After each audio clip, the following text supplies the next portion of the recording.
From UFOs to psychic powers and government conspiracies, history is riddled with unexplained events. You can turn back now or learn the stuff they don't want you to know. A production of iHeartRadio.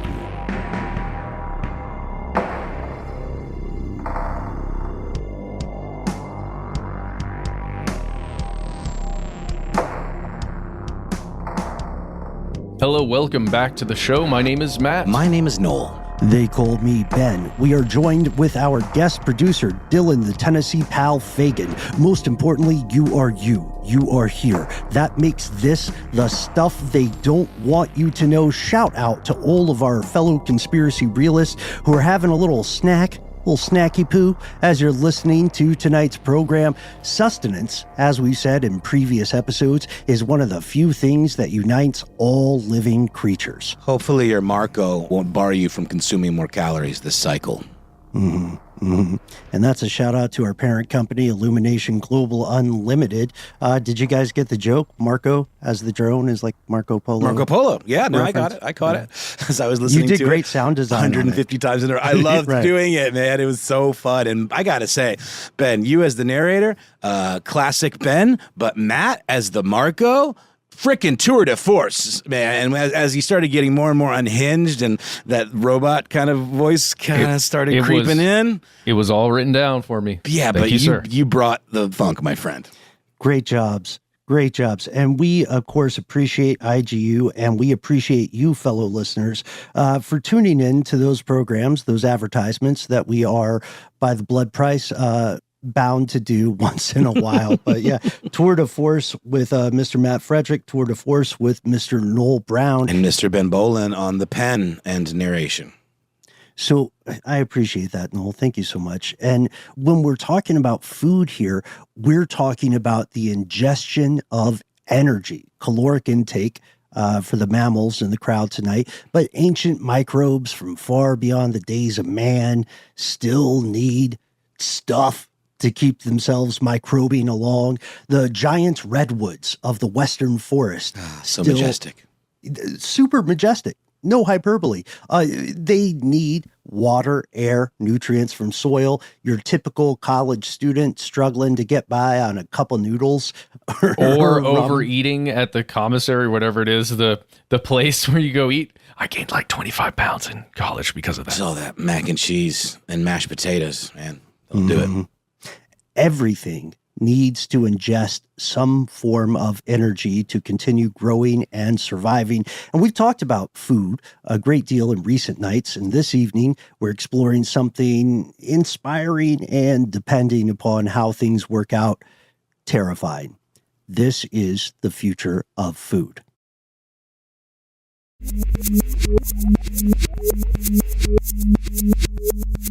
Here are the facts. All right, for our purposes tonight, Matt, Noel, Tennessee Pal, we're looking at one great conundrum. I think about this often. Sailors of old, just like in The Terror, which recently got released on Netflix. Just about to say. Still haven't finished the first season, but boy, is it a banger. And it really teaches you all about the importance of maritime sustenance, especially when you're frozen in the Arctic. Yeah, a ratio of food to humans, or, in the case of The Terror, food to humans over time, knowing that they cannot forage in that inhospitable environment. The same thing we see with astronauts today, right? You can't run out of food on the ISS and just go hunting, for space deer. Space carp. Yeah, space carp. You can't go fishing for space carp. I have a feeling, guys, we're going to find some kind of creature that exists out there. It's going to be like a jellyfish creature of some sort. Tardigrades, maybe? Yeah, giant tardigrades. Giant tardigrades. Love They're it. too cute to eat, though, man. I couldn't do it. I couldn't bring myself to do it. Oh, you say that now. Depends on how hungry you get, right? Yeah, well, Ben, just full disclosure, off air, Ben texted me, what is the weirdest thing you would eat if forced to? And then I took a minute to respond because I was tied up, and he kind of added another caveat. I won't tell if you say that it's human flesh. And then I responded, isn't that the ultimate answer? In terms of if you're forced to? You said living worms. Well, that came later, but then we had a little back and forth about eating human flesh, and you made me promise that I wouldn't eat you, which it's a soft promise. I won't eat you, Ben.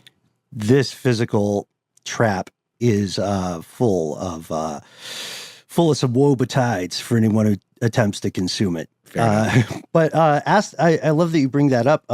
Asked our co-host the same question and got a very interesting response. Oh yeah, I just said I guess I would eat myself, or So find a partner of you. to feed, and then I would like vampirically feed off of them. Does that make sense? Yeah, create a feedback loop. Oh, a feedback loop. Feedback loop. There you go. Yeah. So, look, we also see the big question for feeding people, just the humans, is the ratio of available food or calories to people in need of sustenance.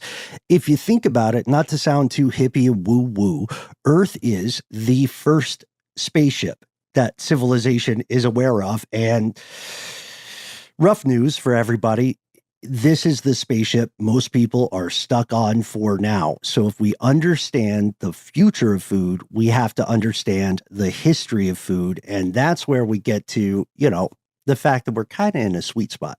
Absolutely. I mean, for most of recorded human history, this idea of finding sustenance is something that was, chronicled intensely because it was absolutely a daily necessity.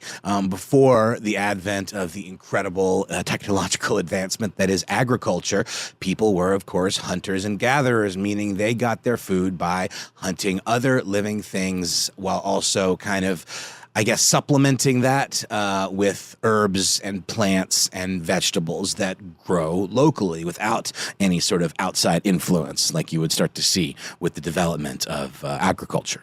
Yeah, for sure. And that's a good way to put it. We have to be very clear.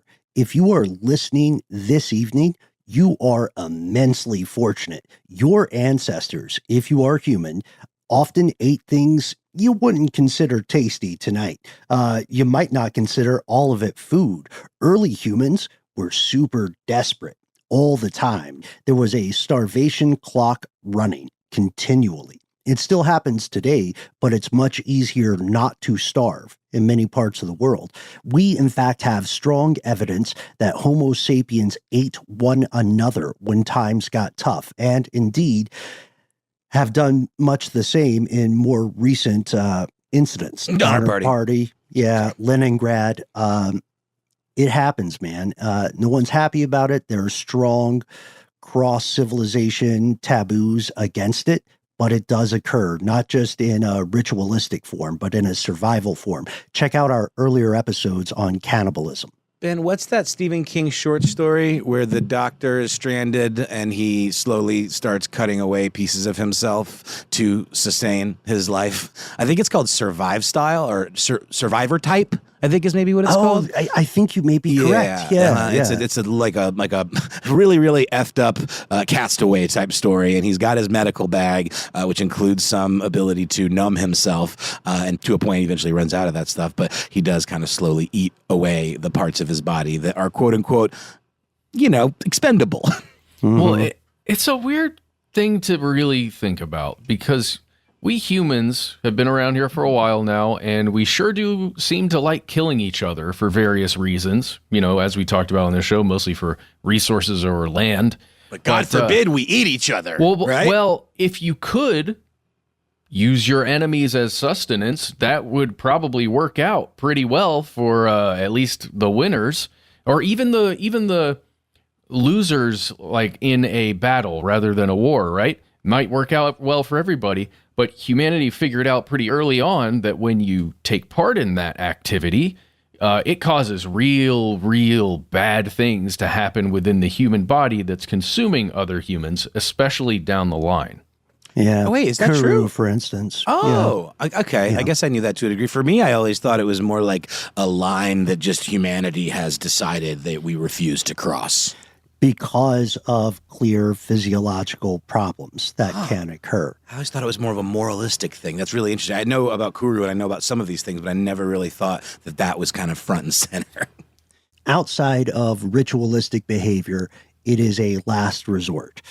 because there are simply other things that can be consumed. And that's where agriculture comes into play. Human beings, with the arrival of agriculture, a lot of parallel thinking across time, they became environmental engineers, what in TED Talks you might hear called disruptors, altering respective habitats in fundamental, lasting ways, clearing out vegetation, tilling the soil, creating more light space for the crops you want to grow, while also killing the crops you don't want around. Then you would modify wild plants through successive breeding programs, GMOs, and, you domesticate some animals. Not many at this point, but you domesticate a few. Well, yeah, and crossbreeding plants to get a more desirable outcome, which can be described as a GMO, right? A genetically modified organism. But ultimately, it's just selective breeding, which is another weird thing to think about. Like a GMO that's had its DNA changed is different than through some kind of chemical process or process in a lab is very different than, I don't know, a form of corn that was bred to give more meat per kernel. But also, we know that GMOs unchecked can lead to some negative things as well. Wow. The future is now. Yeah. But I appreciate that point, because if you look at the ancient predecessors of grains, then what you'll see is something that appears quite inedible. A lot of work went into getting corn, to the consumptive point that it exists in today. And check out our episode, How Did Corn Get in Everything? Different conversation. Check out Stuff of Genius, Norman Borlaug. Yes, and I appreciate that. Shout out to Norman. Saved a lot of lives and was a huge proponent of what has at times been controversially referred to as GMOs. But that guy saved billions of human lives. And since people started peopling, they have continually made war over food resources. Again, one of the great axioms of this show is that war, no matter how it is dressed up, war is always about resources. And wars about food continue well into the modern age. And, the pickle of it is, I guess this is good news. For a while now, human civilization has been in a weird sweet spot. There has been enough food to feed every human on the planet. Starvation, when starvation exists, it comes about due to breakdown in logistics and geopolitical or regional conflict. We could have fed every single human on the planet for quite some time. That may not be the case much longer, but not for nothing do we quote Emily Farr from Oxfam Global Food and Economic Security, who says, "The global hunger crisis is fundamentally a moral crisis." I think that's important to remember as we continue tonight's exploration. Oh, absolutely. When we were born, guys, there were between 4.5 and 4.7 billion human beings on the planet. And right now we're approaching 8.2 billion humans, which is mind-boggling to think about it. But I don't know if you guys remember growing up hearing about food shortages, when we were kids, the fact that there were human beings starving on the planet was such a big deal, and it was talked about all the time. There were charities that were pushing towards fixing that problem. And come up as much. Doesn't seem like as hot button of a story anyway, right? Well, and there are at least twice as many human beings starving around the world right now than there were when we were born. At least, that is given that the numbers or the proportions didn't increase whatsoever, and I'm pretty sure they have, you guys. So it is just I absolutely agree with that quotation. Yeah, same. Yeah, there's a big shortfall, and I appreciate that being pointed out. There's a big shortfall between the amount of food that humans produce today versus the amount needed to feed everyone in 2050. That's one of the benchmarks. It used to be 2030, but this is 2024 as we record. So now the goalpost has moved a bit to 2050.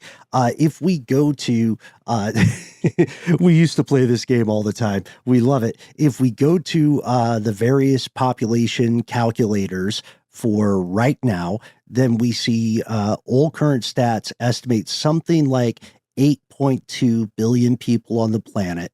Of those 8.2 billion or 8.22 billion, what we see is more than 10% are going hungry. At the same time, about a quarter of those folks are what we would consider overweight or obese. And add to that, another 25% are what we would call micronutrient deficient. Now, you can be in some of those categories all at once. You can be considered obese, but also considered micronutrient deficient. And by 2050, there's going to be something like, well, assuming they don't blow themselves up, there will be something like 9 to 10 billion people on the planet. To the earlier point, that's about 3 billion more human mouths to feed than there were in just 2010. I mean, it's interesting, too, the fact that those stats, there's the disparity, like the fact that there's so many people starving, but there are also quite a lot of people who are overweight, really points to a luxury that the human race has enjoyed for a very, very long time, which is the idea of food as a source of enjoyment. You know, food as like, let's have something that's delicious and that, you know, is like a special occasion or whatever, as opposed to eat your Nutriloaf and shut up. You know? Well, yeah. I think it's a factor of food largely, especially in Western countries and throughout the world, being a consumer product, right? Rather than a thing Human that right. you need to sustain you. Mm-hmm. And that's a great point, because as incomes rise, especially in the developing world, as it's called now, people are increasingly aspiring to consume more resource-intensive, animal-based foods. You know, I made it, baby. Let's have steaks tonight.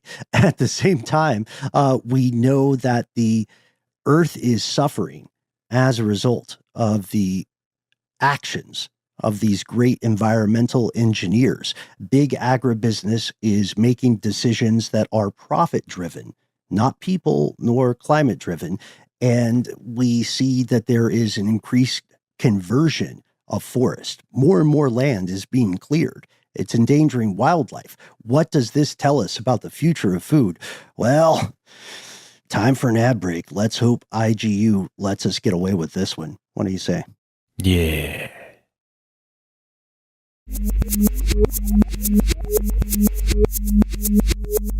Here's where it gets crazy. It is fair to make the following statement. The food of the future will become markedly different from the food of the present the further we get from the present. Does that sound fair? 100%. I mean, we're going to definitely migrate more toward the shut up and eat your Nutriloaf model, I would think. Oh, boy. Well, some certain segment of the population may indeed be in that situation. Shout out to astronauts. Well, yeah. No, you're right, yeah. Ben. For some people, it's not going to change at all. That's right? exactly right. The people of privilege who have the money to make sure that they're continually able to. I mean, we even see it in dystopian sci-fi where it's like, I think we talked about this. There's a cooking show that was based on this kind of, like, I believe it was a Spanish horror film called The Platform, where it was about this, like, you know, all of the have-nots live on the lower floors and the rich people live on the top floor, and the food, the scraps that they leave behind from their, like, you know, bacchanalian feasts get lowered down to the subsequent tiers, and people have to grab whatever food they can. Yes. And there is something instructive in the fiction there. Food, fellow conspiracy realist, is way more than what you see on your plate, right? It's way more than what you see in the canteen. So much happens before it reaches you.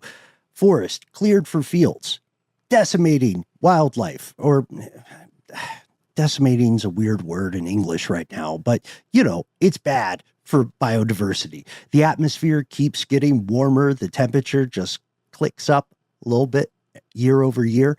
And the old buffer that usually protects humans from disease, it's eroding as sure as the soil. The soil gets contaminated at higher and higher rates.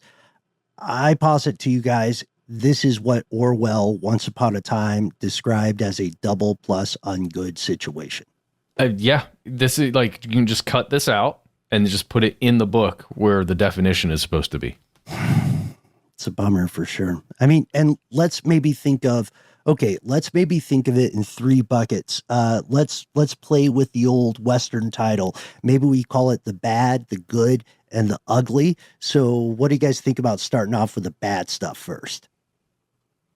Yeah, I'll be a downer. All right. Thank you, Matt. Bless you for taking one for the team. Well, we know stuff's going to change. Humans just keep having more humans, and unless there's some kind of massive catastrophe or, planned extermination of a lot of humans, World War III, it's going to go from bad to worse, at least in my opinion, because of all these things we just quickly outlined right there. The changes to climate that we appear to be observing more and more are going to deprive us of some of the basic things we need to even make food, or to make food on large scales the way you do right now. Specifically, guys, I'm thinking about the water. If you've got terrible water to work with, how do you make the land grow you lettuce that is not either contaminated with whatever is in the water, or that just won't allow the lettuce to grow? Mm-hmm. Yeah, the environmental shifts dating back before the industrial age, they came with consequences that many people were, in their defense, they were at first not aware of. But then many people and many powerful companies simply chose to ignore those consequences.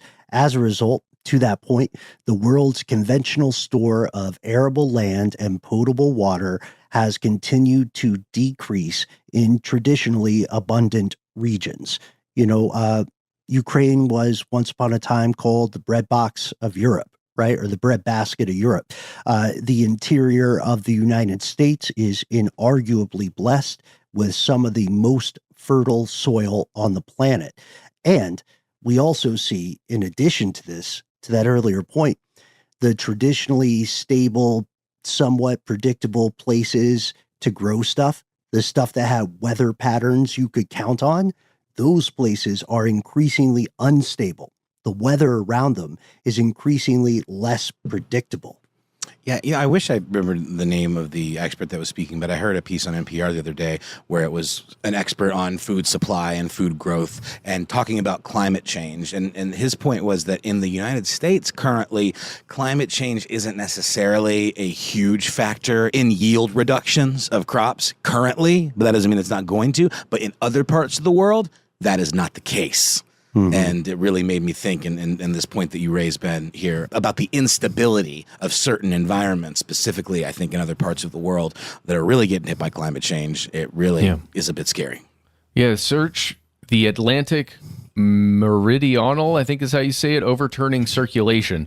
Or just listen to our Strange News episode that came out, I think the beginning of August, where we talked about this specific thing, where the systems that generally send the moisture and the heat to the places that Earth is used to, that we are used to, are breaking down real bad. And if they reach a certain point, then they just slow down until they die. Well, if you ask folks like the World Resources Institute about this conundrum, they'll tell you that feeding 10 billion people simultaneously and sustainably requires addressing three very important gaps. The first of which, according to them, is a 56% food gap between crop calories produced in 2010 and those needed in 2050 under business as usual growth. Meaning our civilization will need to accelerate food production by 56%. Right. And we're already seeing issues with those yields, like I was saying, decreasing. So I don't know where that leaves us. It's very, very scary. Another gap was a 593 million hectare land gap, an area nearly twice the size of India, which is a massive country, obviously, between global agriculture land in 2010 and expected agricultural expansion in 2050. We're already using a massive percentage in the United States alone of available land for agriculture. And people obviously also need places to live, and we're experiencing a significant housing crisis as well. So where does that leave us? Well, do you guys remember how excited we were about the future not that long ago, back in the How Stuff Works days when we were learning about vertical farming and all of those other innovations that appeared to be like actually addressing this stuff that we're talking about right here. Why Ways is no one that- talking about that anymore, though, Matt? People are there. It's just not in the same way. And it's all of the attempts right now are how to make it profitable. How do you, how long does it take before a vertical farm the company can pay back the loan to the bank? Right. The profit method or the profit motivation may be one of the hamstrings for these future endeavors. To your point, Noel, the third gap, as I understand it, is what is called a mitigation gap for greenhouse gases. So expected agricultural emissions, meaning all the bad farts that are created from all this disruptive human engineering, we're talking in terms of 11 gigatons of the bad farts generated by 2050, and there has to be some reckoning for how to hold global warming below a certain projected rise. So the end goal here, just so we're clear with this, the end goal, from what we understand, is to hold global warming beneath 3.6 degrees Fahrenheit for the up to 2050 future. And a lot of us listening are going to be alive when that hits. That is the situation. It's not a great situation, but it does help us see those three gaps. Also, the point about profit motivation, they show us a pretty stark log line. Human civilization has to figure out how to make more with less, how to increase the bang for the proverbial caloric buck. Honestly, I wish it sounded smarter, but coupled with this, to the point raised earlier, we're seeing not just a rise in overall consumption, to your point, Noel, not just people snacking on their rations and their Nutriloafs, but we see a rise in environmentally expensive consumption patterns. And if you're listening in a developed country, I want to raise this point. Who are you to tell people in developing countries that they can't have their steak? Who are you to tell those folks that you've got yours, so you're going to pull the ladder up after you? You know what I mean? It's a very difficult conversation to have. And just this September, in fact, Columbia University's mailman, Yeah. it must be. Actual name. Mailman, School of Public Health, conducted a global research review of all of these factors, investigating links between climate and agriculture. And they found some pretty startling stuff, that the possibility for a terrifying, quote, emergent feedback loop, not a feedback loop like we were talking about earlier, put simply, as climate change continues to put pressure on the traditional means and methods of the global food supply, agriculture is going to end up adopting practices that actually exacerbate some of these impacts, very negative impacts. Yeah. And that's well put. I mean, the issue is, what we mean by feedback loop is the idea that large agricultural interest will find, to the earlier point, that they have less potable water, or they have less dependable arable land. And so they're going to maybe start putting more pesticides, more herbicides into play, or they're going to take more water intensive methods. This will be good for the short term. This will accelerate it's like a car accident, right? It feels good at first, but it just gets you closer to the tree that you're about to hit. I'm not sure if I fully agree with that. I'm freestyling a little bit, but we see a very dangerous possibility. Climate change rendering old methods of agriculture increasingly less viable, and people because we have to remember, everybody involved here is a person.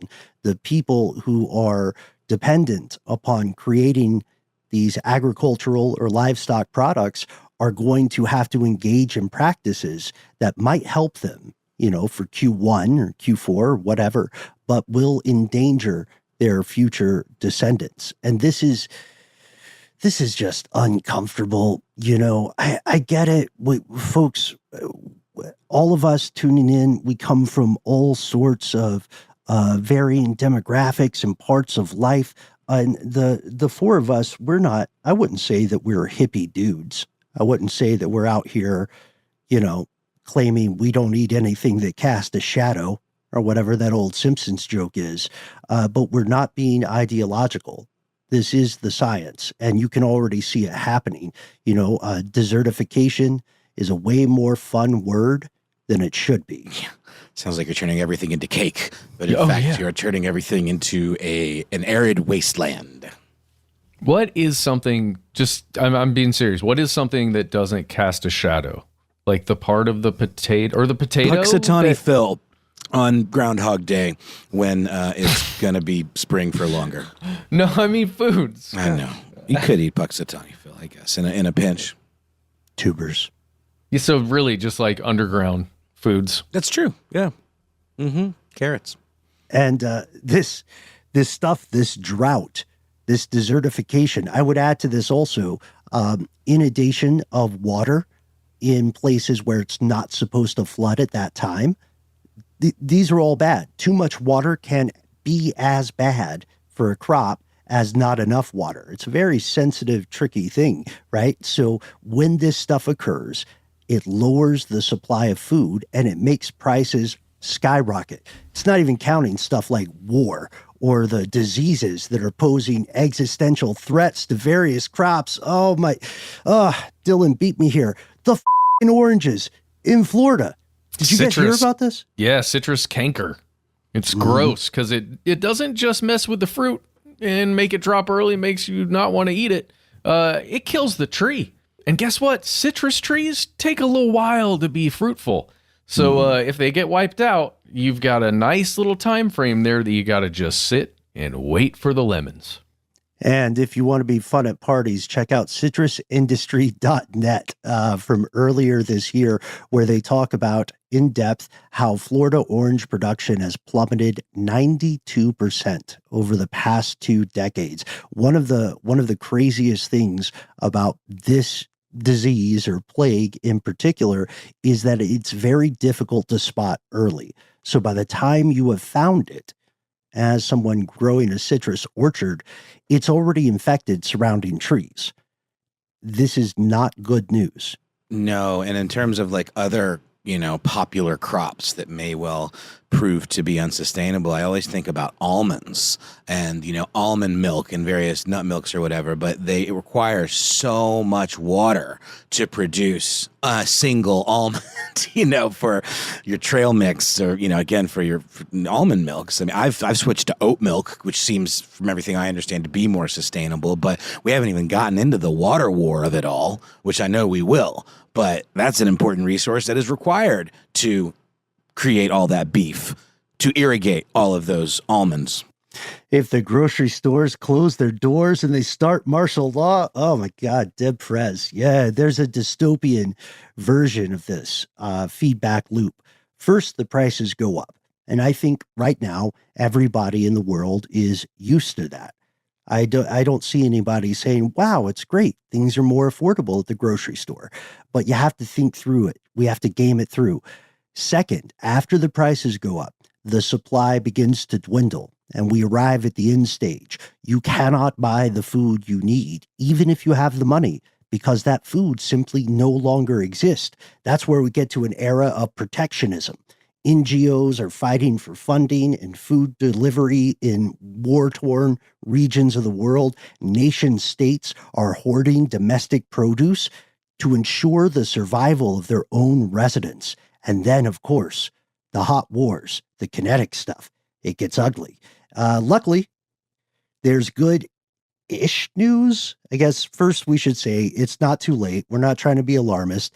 Secondly, heads up, you might not love all the possible solutions. What do you guys think? Is this an ad break or should we go straight to the good just to sort of do some self-care? Oh, we should go to an ad break. But Ben, you just conjured an image in my mind of us, all of us. Maybe not the 4 of us here right now, but kind of throwing tantrums because we can't get bok choy and pineapples anymore. You just can't get them because we can't produce them domestically. That would be really sad. And not to mention that this goes hand in hand with a lot of the stuff we talked about in our fake fruit episode, just in terms of like the entitlement of expecting to be able to get all of this stuff out of season. So with that, let's take a quick break, and then we will come back with some somewhat positive news.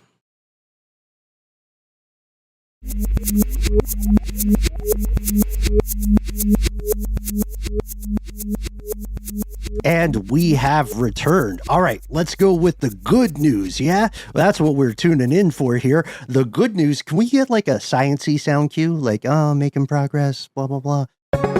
Perfect. All right, the good news. Technology is racing to help address these potential catastrophes. Traditional agriculture, livestock methods are becoming untenable, but technology is stepping in to attempt to mitigate some of these threats. And just to be honest, guys, the science is fascinating. I think it's a little squicky to some people, but when you hear everything that Matt and Noel and I are exploring here, also Tennessee pal Dylan Fagan, it's important to remember we're talking about an Overton window of normalcy, and Overton windows shift at a very quick pace. So if you are listening now and you have a kid tonight, some of the stuff that you're going to hear us explore might seem super gross to you, but your kid might not grow up knowing any different. Should we talk about lab-grown meat? I don't want to talk about lab-grown meat. Why not? Keep it in. We got to talk about it. Oh, we have to. It seems like it's got so much potential. I mean, ethically speaking, it doesn't seem that much different than like meat substitutes, but I know scientifically speaking, it definitely is. Oh, so different. Lab-grown meat, aka healthy meat, slaughter-free meat, in vitro meat, vat-grown meat, cell-based meat, clean meat, cultivated meat, synthetic meat. Do any of those street names make anyone feel better? Same great texture, same old taste. Yeah, it's back when our show had a blog, we spent, we'll remember this, we spent a great deal of time studying emergent research on lab-grown meat. And the gist is simple. I appreciate what you're saying, Noel. Lab-grown meat, or you call it cultivated meat if that feels fancier, it's cellular agriculture. These things are not soy burgers. Shout out to black bean burgers, though. You guys ever had a good black bean burger? Yeah, they're banging. It's a lovely texture. Tastes good. I don't even think of it as a meat substitute. I just like it for its own merits. Yes, black bean burger all day. Let's go. Yeah. And in the case of this lab-grown stuff, the boffins are leveraging tissue engineering, the kind of stuff used in regenerative medicine. And they're culturing these animal cells in vitro, and they're putting them in these massive reactors, bioreactors, with a nutrient bath of stuff like amino acids. And if you look, if you go to one of these labs, and there are tons of startups growing this stuff, it looks a lot less like some top secret government facility. It looks a lot more like a fancy microbrewery, honestly. And if you think about just the number of animal cells that are in that thing, there's no oats and barley and delicious toasted things going on in there. Well, maybe it is toasted. I don't think it is toasted. I mean, is it like tantamount to like cloning? But just literally you clone them and they're already dead? Yeah. I mean, cell by cell cloning, right? Check out our earlier episodes on clones. So it's just clusters of cells, guys. That's it. Just objects in space. Everybody keep it moving. If this becomes widespread and accepted, it does have, to your point, Noel, it has some awesome solutions to very real problems. Meat is so expensive to grow on pretty much every imaginable level. And people love eating meat, seafood, chicken, game, pork, beef, humans, you name it. But the livestock industry has this dangerous effect on the state of the planet. I did not know this. Climate models show us that about something a little bit south of 30% of Earth's surface land, arable surface land, is used to either house livestock or to create things that feed livestock. And if a switch were pulled somehow and it was suddenly put to different use, then civilization would see a massive drop in methane and nitrous oxide levels, which is crazy. It would be similar to cutting global CO2 emissions by as much as 68%, which gives humans a much more hospitable time window to get their collective poop together. Yeah. If only it weren't too late for runaway. I'm just joking. We have time, maybe, to make it a little less bad. Maybe. Yeah, maybe. There's another, I think, maybe less selfish advantage to lab-grown meat. By instituting lab-grown meat, which is growing stuff like cells from a chicken carcass or eggs or even a feather, starting very small. You know what I mean? Mm-hmm. If that could be instituted with economy of scale, then it could potentially eliminate the suffering of billions of livestock animals. Most non-human animals alive today, like higher order multicellular mammals and avians, they are domesticated animals, and they live these terrible, horrifying, brutishly short lives. They're scared all the time. They've got definitely PTSD. Imagine if you could end that suffering. You do got to wonder if this would open up like a whole culinary world for vegans and vegetarians who don't eat meat because of ideological reasons. Mm-hmm. Think of the shapes we could create. Stop it. No, I love that that's where your mind goes. It's amazing. Yeah, please go on. We already do it, right, with a lot of foods, especially if you think about deli meats and things like that, where you just take most of the stuff and you form it into this shape. And it's kind of the same things. You just add some substances in there that make some parts stick to other parts. And then you've got, I'm going to say it, Boar's Head Sausalito turkey. And it looks the same way every time. Sure and does. They don't charge you extra for the listeria. That's official. Poor Boar's Head. God, what a... Oh, yeah. Where is that small violin? Okay, let me rephrase that. Poor children who consumed Boar's Head got listeria. There you go. Right. There you go. Thank you, because the clasp on this tiny violin case just... and Sausalito turkey, by the way, is friggin' amazing. Did they invent that in Sausalito in California, where all the houseboats are? All I know is it's got the right spice. Okay. It's got the right spice. You're a bit of a heat seeker, man. It's got that Sausalito. We know that the idea of lab-grown meat was popularized by a guy named Jason Metheny in the early 2000s, as humans reckon the calendar now. But the idea itself dates back and back and back. It's almost a century old at this point. And there are so many startups focusing on the concept. It's inarguably got a lot of appeal, but a little Easter egg. But for some traditionalists, especially when this entered public discourse, it was not seen as entirely appetizing. People were calling it Frankenmeat. People were saying there were unintended consequences down the road, which is super rich considering the unintended consequences of massive livestock operations. Oh, and you can buy it now. The FDA in the U.S. has greenlit lab-grown meat, some of it for sale to the public. And I know what we're thinking. The first question, just all of us monsters in the audience tonight. How do we get some? How do we get some? What does it taste like? Could you tell the difference? One would hope it would. I mean, we've talked about things like Beyond Meat and whatever that have a very similar quality visually to beef and steak and what have you. And I really enjoy the taste. I don't think it's exactly the same, but it's pleasant and it sort of evokes the feeling of a steak. And I think that's cool. But the question becomes then, like, who are we serving with this? And the answer, as far as the lab-grown meat is concerned, is people that absolutely you must pry their T-bones from their cold, dead hands. So therefore, it has to be, if it's actually going to work, it has to be almost identical. Don't USDA you think? Steer tissue. No, we're going to have to find a way to brand it. I bet if you can find a way to cleverly brand this stuff, like you could throw it in a Longhorns and you might find some people craving it. Slaughter-free meat, clean meat. I don't know. USDA clean has implications. Yeah. I mean, but that's the thing, though. Like, there's going to be a bit of an ick factor for a lot of the folks that are huge fans and have made it a part of their lives to consume regular meat, real life animal meat.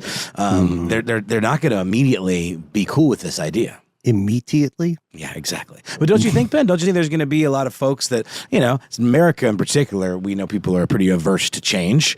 It seems like it'd be a bit of a hard sell in terms of like immediate adoption. Yeah, that's the thing. Again, the Overton window of normalcy. Just remember, it shifts very quickly. We know that in the beginning, researchers had a pretty easy time differentiating from lab-grown meat or cellular tissue versus actual living creatures that were killed. But at this point, especially with common foodstuffs like chicken, expert taste testers are having a more difficult time discerning the difference. To the earlier question, are people on board? We'll see. I mean, lab-grown meat has been approved for pet food in the United Kingdom, but in the United States, Florida is actively attempting to ban the practice, to make it illegal for people to sell that stuff. And, a thing we haven't talked about yet, it is not a secret. Millions of people make their living in the livestock industry. So what happens to them if there is a rug pull situation? Well, sure. It's all well and good to have some fancy, utopian TED talk, but go send that little monologue to a guy who just lost his job. Well, it's the same with fossil fuels. I mean, we know that it would be great if we didn't use fossil fuels anymore, but there's always been such an intense pushback from the fossil fuel lobby and the automobile lobby that it's nearly impossible to affect that change with any kind of timeliness. You take that ranch and you transform it into an underground lab-grown beef factory. I don't know how you could ever do that. And how could anyone, especially a family that's trying to run that business like you're talking about, Ben, afford to create the infrastructure that would be needed to make something like this and still be in the meat business? Yeah, it goes back to what we were talking about earlier, the concept of economy of scale. That's the big decider. That's the big factor usually for kickstarting something into normalcy. Right now, a lot of these products are still more expensive than your typical ground hamburger or ground chuck or whatever.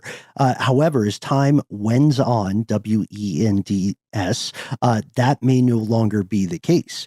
Indeed, we're not too far away from a time where it will be less expensive to buy the lab-grown stuff, and it will be a big flex to buy, your actual prime rib USDA, this cow had a name. Oh, can you imagine if they outlawed it? And then there was like underground, slaughterhouses. I'm in. That's a great idea. Yeah, I don't know. You just find some caves somewhere. Oh gosh. Out in Kansas. So there's another idea, like, let's go to plants. What if we could use science to make plants more efficient? We're talking a little bit about this in previous episodes. Maybe I was unclear with it. A lot of crops, to Noel, your earlier point about water intensive demands for certain agricultural products. Almonds are one of the most famous examples, or infamous, and the almond industry hates when you say it. But when we call something water intensive as a crop, we mean you need X amount of water to make Z amount of consumable plant matter. It takes a lot of water to make a pint of milk. It takes a ton of water to make an adult cow. And a lot of the produce that people eat also is pretty thirsty. Thirsty AF. Really insists upon itself. Ben gave a stone cold face after saying that. It was very funny, Ben. Well, I mean, think about it. Like, to the earlier point about tardigrades, this is where we enter the world of resurrection plants, they're called. And I think we all knew about these loosely, but it turns out there are these scrappy little life forms that can survive without water for months or even years. They enter a sort of hibernation phase, and when the flood finally hits, especially in very arid environments, they blossom, they do their thing, they reproduce, they propagate, and then they go dry and arid again. And this is where we have to get to scientists like Jill Ferrant.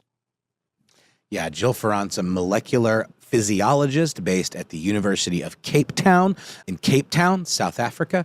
And she notes that a lot of these plants share genes with seeds, which makes sense. Seeds are the kind of quintessential dormant thing waiting to burst forth with new life. And we know also seeds contain life, and you can store dry seeds for a very long time and then plant them correctly and they will still do their thing. So it may just be possible to tinker with wheat, rice, and corn and render them much more hardy against things like droughts, where they could basically kind of shrink back into their shells, I guess, like a scared turtle.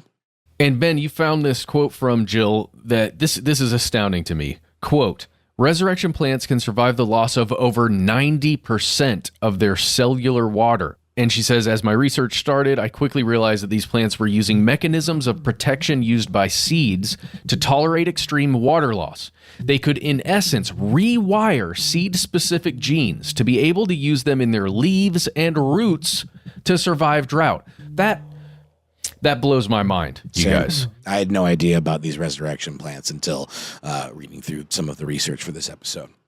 And just the thought that they can go into that suspended animation, that, to be quite honest, guys, that's what I think about, suspended animation of one form or another when I think about surviving in space. I think we've been kind of conditioned for that, especially, through these sci-fi movies where there's spacefaring people that can go to, they can go to sleep. And it's not as though all of the plants were just growing the whole time. They were, decades or centuries running through space. That stuff kind of blooms and blossoms when it's necessary to feed the humans. It's here. It's right here. Mm-hmm. Yeah. The answers were there all along, people might say. And additionally, for interest to us, this would be a new iteration of GMO, perhaps controversial. And Professor Ferrant is not making any hyperbolic claims. Her research is quite exciting and quite grounded in reality. What she's saying is that if you were able to rewire things like corn and rice and wheat to have these sorts of capabilities found in resurrection plants, then you could create something that is far more resistant to drought. Also, as a bonus point, her and her team discovered that a lot of these plants have an increased tolerance for salinity, which would be a huge godsend as drought and certain farming practices tend to lead to increased salinity in groundwater. Which typically would be a crop killer, right? Yes. Yeah, that's correct. And then also, of course, I don't know how much we want to say about this, so I'll just yell it this way. Seaweed, baby! Do you like it as a snack, guys?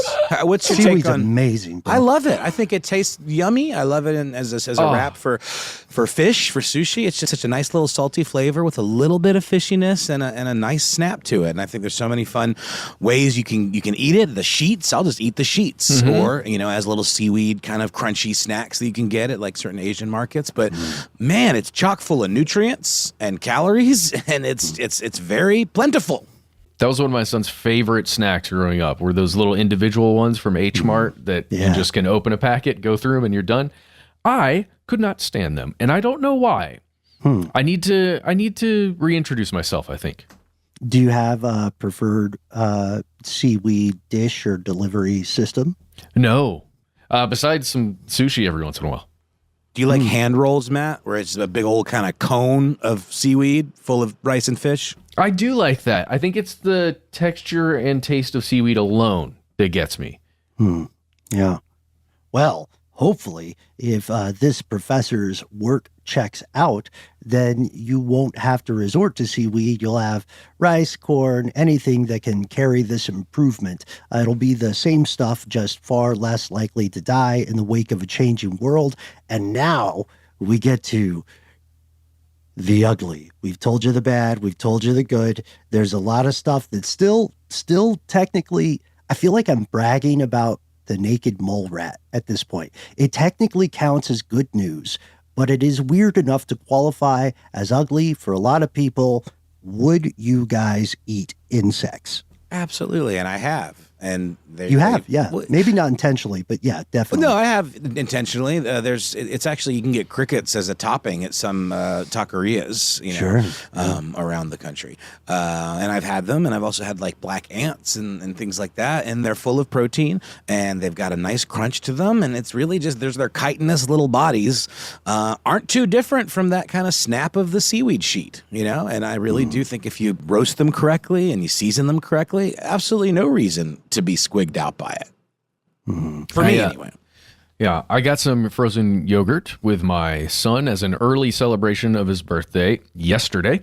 And when I sat down outside with him on the little brick, wall that's out there by a planter, I didn't realize that I had sat down in a fire ant pile. Oh, God, and no. I stood up, and they were coming out of my pockets and out of my pants. And I literally had ants in the pants and in the shirt. And I would have eaten those ants. Out of rage. They didn't do anything wrong. I sat on their house basically. So I'm at fault. But still, I would have roasted those guys and eaten them. But just if I was going to do it willingly right now, probably not, unless I was asked to do it or if it was for the gram. Yeah, right. Instagram. Yeah, more than 2 billion people already eat insects as part of their standard diet. Right now and for some time. In fact, maybe a better way to frame the question is not would we eat insects, but why aren't humans already all eating bugs? Found the answer back in the early evenings of human species. They were pretty much beholden to only eating the stuff they could find in their local ecosystem. So if you look at civilizations in colder climates, there wasn't the same proliferation of common bugs you would see in much warmer places, typically closer to the equator. So it only appears icky to people now because maybe they didn't originate from a culture where it was already normalized to eat this easily available, accessible source of protein. As a matter of fact, if you want a good sort of reality check, which is how we pay for our mistakes. Sorry, that's a line from a great freestyle that stuck out with me. Shout out Ray Vaughn. But your comparison contrast here would be, are you from a place where cheese is normalized? Cheese is super weird. It's mega as weird. A pitch, like as an elevator pitch. How would you explain cheese? Bugs sound much more reasonable, and they're far less work. Well, how about we start with cheese full of bugs? Kazumarzu. Exactly. Just to get people, kind of ease them in to to that bug's life. And then cheese stuffed Joro spiders. And we focus on invasive insects in whatever area you're in. You just eat the invasive species. Perfect. Cut, print, no notes. Amazing. Bugs are great as a food source. As we were saying earlier, they're high in protein. They're easy to grow. You can pretty much fry or roast anything. Look, we're sauce boys here. It's all about the sauce and the seasoning for us. You know what I mean? You get the right sauce, we're in, and we'll ask questions later. Dude, you're so on point. It's the sauce, man. And we already see the market shifting toward insect consumption at economy of scale. The price of giant water bugs is rising in Thailand. And in the US, to your earlier point, Noel, you already see as much as, or up to 2 pounds of insect matter as an average consumption of human beings in the United States. The FDA has a whole thing about it. Yeah. I'm just looking at giant water bugs, Ben. Yeah. I don't want to eat that. Not bad. Oh, have you eaten a whole one, or do they chop them up? Or I mean, after a certain amount of processing, they're kind of unrecognizable. I just don't really see where the squig factor comes in once you're removed from like physically eating a cockroach. Right. Yeah. Yeah. And you could say the same thing about most people who consume beef. Right? In developed countries, most people who eat beef just find a little styrofoam, plastic wrapped, or maybe wax paper wrapped piece of beef. You know what I mean? Yeah. Yeah, you're right. I mean, you're so right. You're right. I just can't. I don't. Well, you might have to, Matt. No. Yeah. Might have to be a thing. Yeah. And your son may one day say, I can't believe you're weird about this. Well, I mean, that is the ultimate, maybe dystopian is too strong a word, but we started off talking about how, like, the idea of consuming a steak and the industry surrounding it really is a commercial, consumer-facing product. And it's not about the need for minimum sustenance. And given enough of an escalation of these lack of resources and crop yields, we may be in a place where rationing starts to be a thing. And then steak is kind of off the table, I mean, literally. I feel like we're doomed, guys. There's no way humanity as a whole, especially in the Western world, is just going to make these choices because it's going to actually help us. Think about all the things. It's going to have to be compulsory. Yeah. I mean, no question about it. It's going to ultimately, I think, come down to profit motive and availability of potable or drinkable water. We have earlier episodes on water wars. Please check them out. The future is unfortunately now. As we record it, what we see is that looming threats of global change, the decrease of arable land faster than people can fix it, is leading to water becoming an increasingly precious resource. Not too many years ago, we described water as the next oil, by which we meant the next great resource war. And there are intense competitions for water. The fossil water reserves are getting sucked up. The glacial water melts are not keeping up with demand. There are growing tensions, not just in far-flung countries. This is not an academic point. It's happening right here in the United States.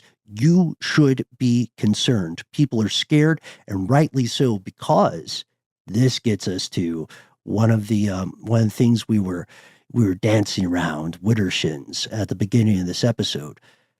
What this all means, no matter how this works out, is that we will see a further inequality. We are likely going to see mass starvation. We're going to see an increased acceptance and normalization of foodstuffs that were once considered out of cultural bounds due to either social taboos or due to availability.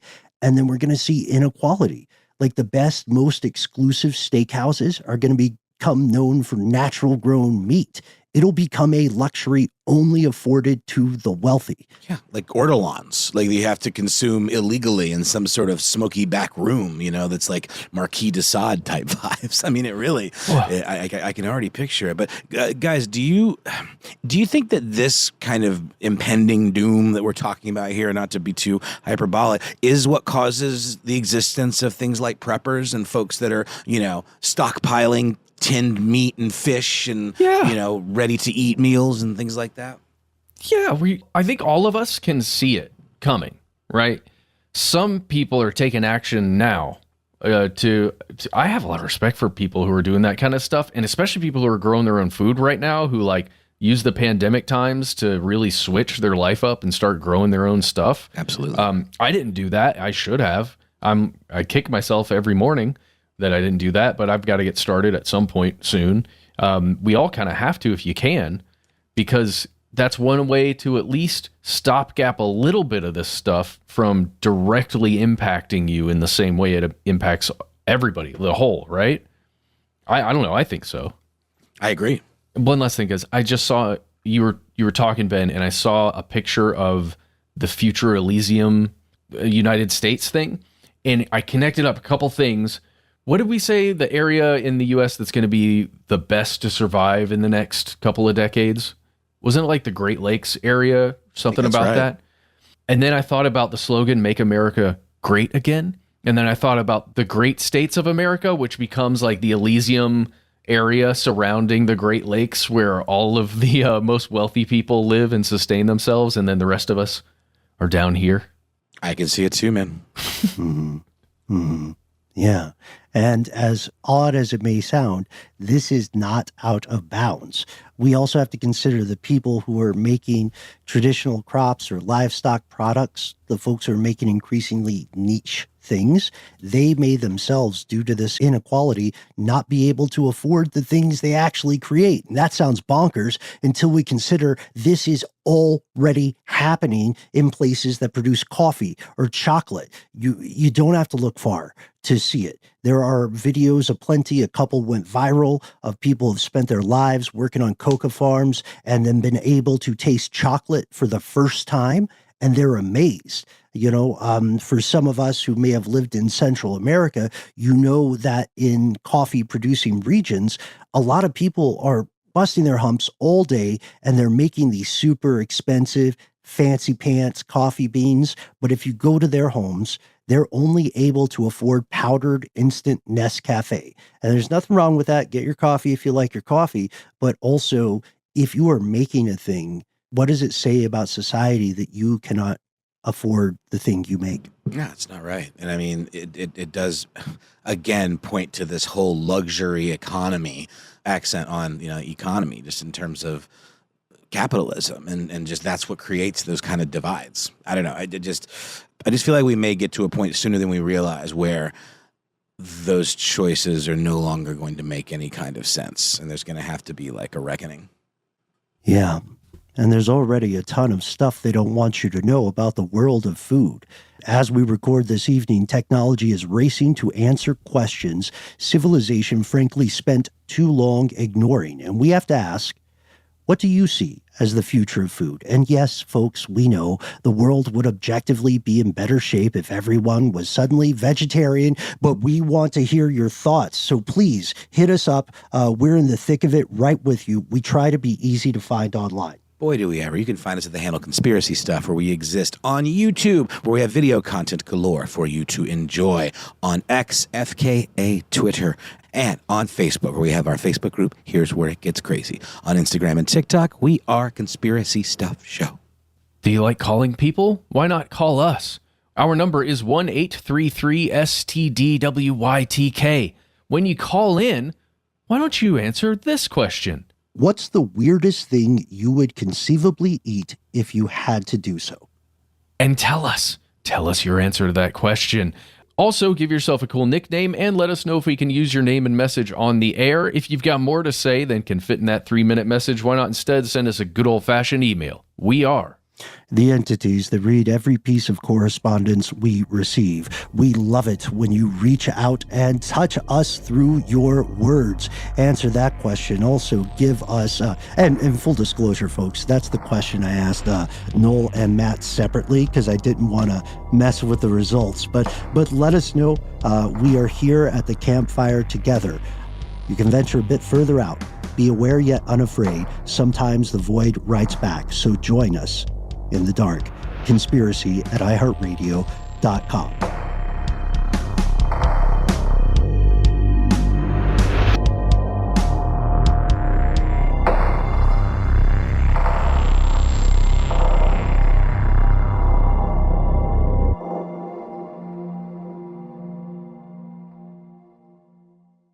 Stuff They Don't Want You to Know is a production of iHeartRadio. For more podcasts from iHeartRadio, visit the iHeartRadio app, Apple Podcasts, or wherever you listen to your favorite shows.